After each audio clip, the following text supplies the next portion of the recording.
بسم اللہ الرحمن الرحیم۔ السلام علیکم محترم ناظرین، حضرت ابو طالب کی گھریلو زندگی مالی پریشانیوں کا شکار رہتی تھی۔ حضور صلی اللہ علیہ وآلہ وسلم اس وقت 25 برس کی عمر کو پہنچ چکے تھے۔ شام کے تجارتی سفر میں ناکامی کے باوجود آپ کے چچا چاہتے تھے کہ اپنے چہیتے بھتیجے کے لیے غلہ بانی کے بجائے تجارت کی سہولتوں کا اہتمام کریں۔ اپنی اس خواہش کی تکمیل کے لیے آپ مناسب موقعوں کی تلاش میں رہتے تھے۔ انہی دنوں ایک دولت مند اور بلند اخلاق بیوہ خاتون حضرت حدیجہ مکہ میں رہتی تھی۔ رشتے میں وہ حضور صلی اللہ علیہ وآلہ وسلم کی چچا زاد بہن تھی۔ ان کی انتہائی پاکیزہ کردار کی وجہ سے لوگ انہیں طاہرہ کے لقب سے یاد کرتے تھے۔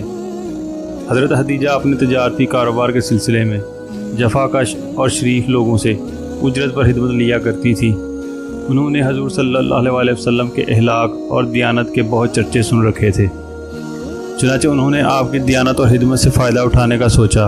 انہوں نے آپ کو پیغام بھیجا کہ اگر آپ میرا تجارتی مال لے کر شام جائیں تو میں آپ کو اوروں سے کہیں زیادہ معاوضہ دوں گی۔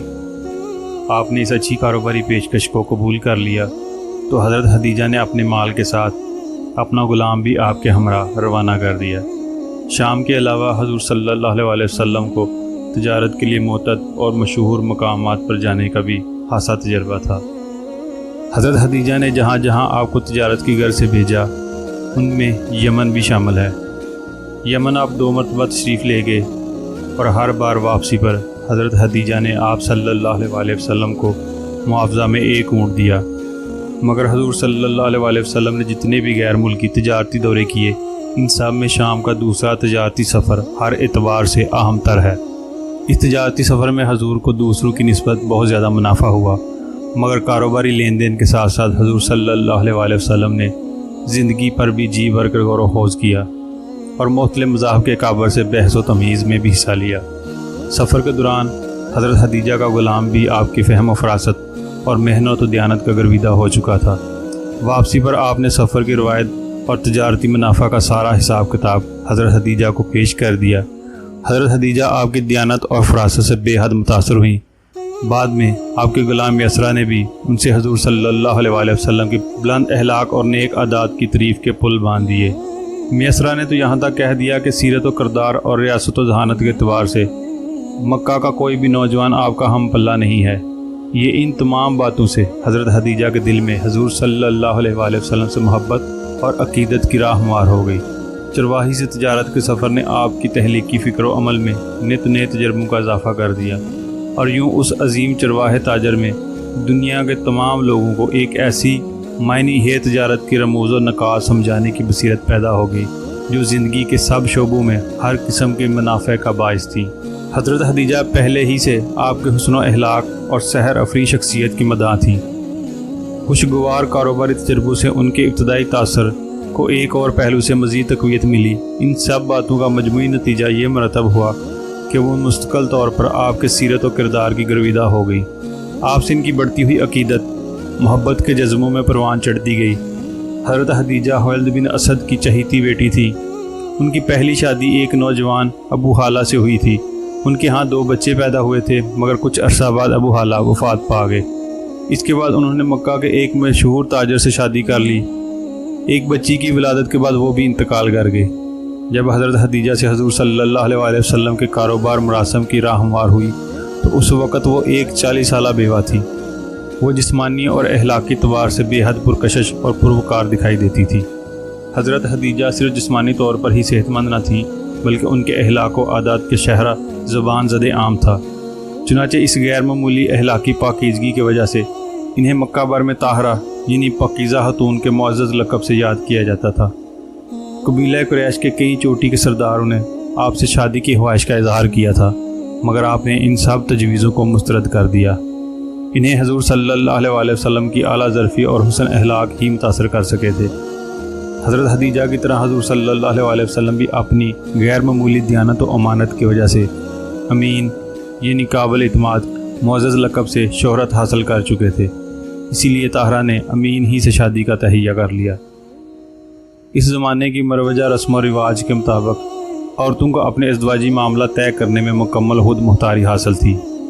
حضرت خدیجہ نے جب حضور صلی اللہ علیہ وسلم سے ازدواجی رشتے کا فیصلہ کر لیا تو انہوں نے اپنی ایک قریبی سہیلی نفیسہ سے دل کی بات کہہ ڈالی اور یوں شادی کی بنیادیں استوار ہونا شروع ہوئیں۔ نفیسہ بہت سمجھدار خاتون تھی۔ وہ فوراً حضور صلی اللہ علیہ وسلم سے ملی اور باتوں ہی باتوں میں آپ سے پوچھا، آپ شادی کیوں نہیں کر لیتے؟ آپ نے فرمایا، میرے پاس مطلوبہ مال و دولت نہیں۔ نفیسہ بولی، اگر کوئی حسن و جمیل، خوش اخلاق اور اعلیٰ خاندان خاتون سے آپ کا رشتہ ہو جائے تو آپ اسے قبول کر لیں گے؟ آپ صلی اللہ علیہ وسلم نے دریافت کیا، آخر ایسی خاتون ہے کون؟ جب نفیسہ نے حضرت خدیجہ کا نام لیا تو آپ نے فوراً اپنی رضامندی کا اظہار کر دیا۔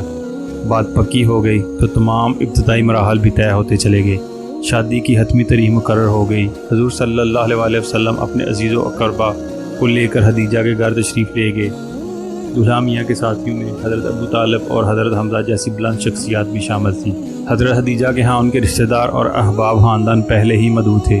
چنانچہ ایک عظیم نکاح کی پرمسرت تقریبات کا سلسلہ شروع ہوا۔ جناب ابو طالب نے خطبہ نکاح پڑھا۔ حضرت خدیجہ کا حق مہر 20 جوان اونٹنیاں مقرر ہوا۔ عرب دستور کے مطابق شادی کے بعد حضور صلی اللہ علیہ وسلم حضرت خدیجہ کے ہاں سکونت اختیار کر لی۔ ازدواجی زندگی کے آغاز سے ذاتی غور و فکر اور عوامی فلاح و اصلاح کے کاموں میں حضور صلی اللہ علیہ وسلم کی دلچسپی میں مزید اضافہ ہوتا چلا گیا۔ حضور صلی اللہ علیہ وسلم اور حضرت خدیجہ کی عمر میں پورے 15 سال کا فرق تھا۔ دونوں کے معاشی مدارج بھی قدر مختلف تھے، مگر چونکہ سیرت و کردار، عادت و اطوار اور عمومی رہن سہن میں دونوں بلند ترین مقام حاصل کر چکے تھے۔ شادی کے بعد 36 برس زندہ رہی۔ ان کی ازدواجی زندگی کا لمحہ لمحہ خوشی، سکون، طہارت اور توازن کی نعمتوں سے لبریز رہا۔ ان کے ہاں 2 بیٹے اور 4 بیٹیاں پیدا ہوئیں۔ دونوں بیٹے ابتدائی عمر میں ہی اللہ کو پیارے ہوئے۔ 4 لڑکیوں کے نام یہ ہیں: Bibi Fatima, Bibi Zainab, Bibi Ruqayya اور بی بی ام کلثوم۔ حضور صلی اللہ علیہ وسلم کو اولاد اور بیوی سے بے پناہ محبت تھی۔ حضرت خدیجہ سے حضور صلی اللہ علیہ وسلم کی محبت لازوال تھی۔ بیوی کے انتقال کے بعد بھی وہ انہیں اسی محبت اور احترام سے یاد کیا کرتے تھے۔ ان کی وفات کے کافی عرصہ بعد ایک بار حضور صلی اللہ علیہ وسلم نے آپ کو یاد کرتے ہوئے فرمایا، وہ ایک مثالی بیوی تھی۔ انہوں نے اس وقت اسلام قبول کیا جب سارا عرب کافر تھا۔ انہوں نے اپنی ساری دولت مجھ یعنی میرے مشن پر نچھاور کر دی۔ حضور صلی اللہ علیہ وسلم حضرت خدیجہ کے عزیز و اقارب سے بھی ہمیشہ کمال حسن و سلوک سے پیش آتے تھے۔